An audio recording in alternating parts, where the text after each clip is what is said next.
He viajado por el este de Inglaterra muchas veces, y siempre me han fascinado esas casas residenciales que parecen salpicadas en el paisaje. Pequeños edificios húmedos, de estilo italiano, rodeados de parques amplios, con empalizadas de roble gris, árboles majestuosos, lagos tranquilos y un bosque que se dibuja en el horizonte. Me encanta perderme en sus detalles. Esos pórticos con columnas, las bibliotecas llenas de libros antiguos, desde un salterio del siglo XIII hasta una edición rara de Shakespeare. Aunque me gustan los cuadros y los objetos, lo que más disfruto es imaginar cómo habría sido vivir en una de esas casas, en la época de sus antiguos dueños. Siempre he deseado una casa así, pero no quiero desviarme del tema. Voy a contarles una historia peculiar que sucedió en una de estas casas, una llamada Castringham, en Suffolk. Aunque ha pasado por muchas reformas desde entonces, todavía conserva esa esencia que trato de describir. Sin embargo, uno de sus rasgos más distintivos ya no está. Un viejo y enorme fresno que crecía junto al edificio, tan cerca que sus ramas casi rozaban las ventanas. Según los registros, ese fresno había estado ahí desde que Castringham dejó de ser una fortaleza y se convirtió en un edificio isabelino. Para el año 1690, ya había alcanzado su tamaño final, y en ese mismo año, Castringham fue el escenario de algunos oscuros juicios por brujería. El temor a las brujas en esa época era algo que aún no terminamos de comprender del todo. ¿Creían las acusadas tener poderes especiales? ¿Realmente deseaban hacer daño o eran sus confesiones obtenidas bajo tortura? Esta historia me hace dudar de todo eso. Porque en Castringham hubo una víctima famosa de la caza de brujas, la señora Motersole. No era la típica bruja que uno imagina, sino una mujer influyente y acomodada. Muchos intentaron salvarla, pero su destino quedó sellado por el testimonio de Matthew Fell, el entonces dueño de Castringham. Matthew declaró que había visto a la señora Motersole en 3 ocasiones bajo la luz de la luna llena, cortando ramas del fresno junto a la casa con un cuchillo extraño y hablando sola. 3 veces trató de atraparla, pero siempre fue alertada por algún ruido, y en lugar de ella, lo único que encontró fue una liebre que huía hacia el pueblo.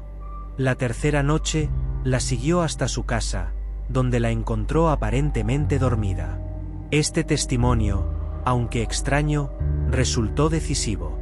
Motersole fue condenada a muerte y ejecutada junto con otros desdichados. Matthew Fell asistió a la ejecución. La señora Motersole, lejos de estar resignada, mostró una furia tal que dejó a todos perturbados. Sus últimas palabras fueron enigmáticas: «Habrá huéspedes en la residencia». Estas palabras inquietaron a Matthew, pero mantuvo que su testimonio era honesto. Poco después, la vida en Castringham continuó aparentemente normal, aunque los días de Matthew terminarían de forma trágica. Una noche de luna llena, mientras paseaba con el vicario de la parroquia, Matthew notó algo extraño en el fresno. Algo subía y bajaba por el tronco, pero no era una ardilla, según dijo. Era una visión fugaz, pero lo que ambos vieron les dejó una sensación inquietante. Al día siguiente, Matthew no bajó a desayunar. Lo encontraron muerto en su cama, ennegrecido y retorcido en agonía. La ventana de su cuarto estaba abierta, pero no había signos de violencia. Las criadas que tocaron su cuerpo sufrieron dolores inexplicables en las manos, y el médico no pudo determinar la causa exacta de su muerte. La historia no terminó ahí. Décadas después, su hijo y su nieto heredaron la casa, pero nadie quiso dormir en la habitación donde murió Matthew. En tiempos de Richard Fell, el nieto, el fresno seguía siendo una presencia ominosa. Una mañana, después de pasar una noche inquieta, decidió que el árbol debía ser talado. Pero antes de que pudiera hacerlo, lo encontraron muerto en circunstancias similares a las de su abuelo. Finalmente, un grupo de criados y visitantes decidió inspeccionar el árbol. Al prenderse fuego por accidente, del interior del fresno comenzaron a salir criaturas horribles. Arañas gigantes y peludas, envueltas en llamas. En la base del árbol, Descubrieron una cavidad con esqueletos de estas criaturas y el cuerpo momificado de una mujer, que se identificó como la señora Motersole.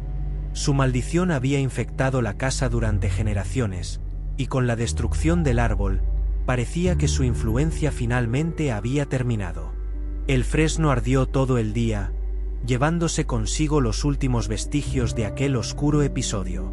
Pero la memoria de lo ocurrido en Castringham permanece como un recordatorio de los misterios que pueden habitar en los rincones más oscuros del pasado.